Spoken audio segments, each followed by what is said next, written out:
My name is John Watts, and we received a question through our website. And it's a pretty simple question. It just says, look, I've got collectors contacting me. What are my options?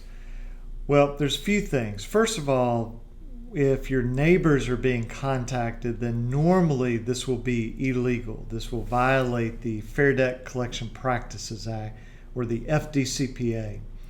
And what I mean by that is the FDCPA says that it's very rare that a debt collector can contact your neighbor. Actually, they can only do it for one purpose, and that is if they need what's called location information. Now, if they already have your location information, then they don't need to contact any neighbors. But if they honestly say, you know what, we do not have location information, which means home phone, home address, place of employment, nothing else. But if they don't have that and they contact your neighbor, then all they can say is, hey, I need location information. I need home phone, home address, place of employment. When they start talking to your neighbors about, is Billy still around, or Billy's not returning my phone calls, or can you go, handwrite a note and put it on Billy's door, that's illegal. That violates the Fair Debt Collection Practices Act.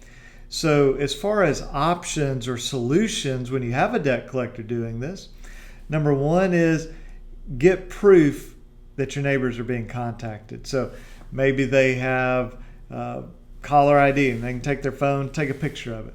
Or they can just handwrite a note or send you an email that says, hey, I got a call from 1-800-555-1212 on April the 8th at 2:33 p.m., whatever it may be.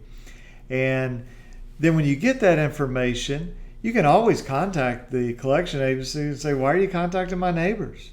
See what they say. Sometimes they're pretty honest about it. They say, you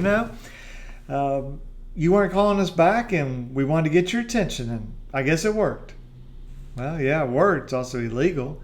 Or they may say, we never contacted your neighbors. Well, if that's true, then that's great. If it's a lie, then they've kind of gotten themselves in even a deeper hole than they were by contacting your neighbor, because now they're lying to you. And then ultimately sit down with a consumer protection attorney who sues debt collectors under the FDCPA and find out if you have the ability and if it makes sense to sue the debt collector. And so if you live in Alabama and you want to chat with us, you're more than welcome to do that. 205-879-2447. That's area code 205-879-2447. Just tell the receptionist that you're dealing with a debt collector and want to know what your options are. And you can also contact us through our website, alabamaconsumer.com. Thank you.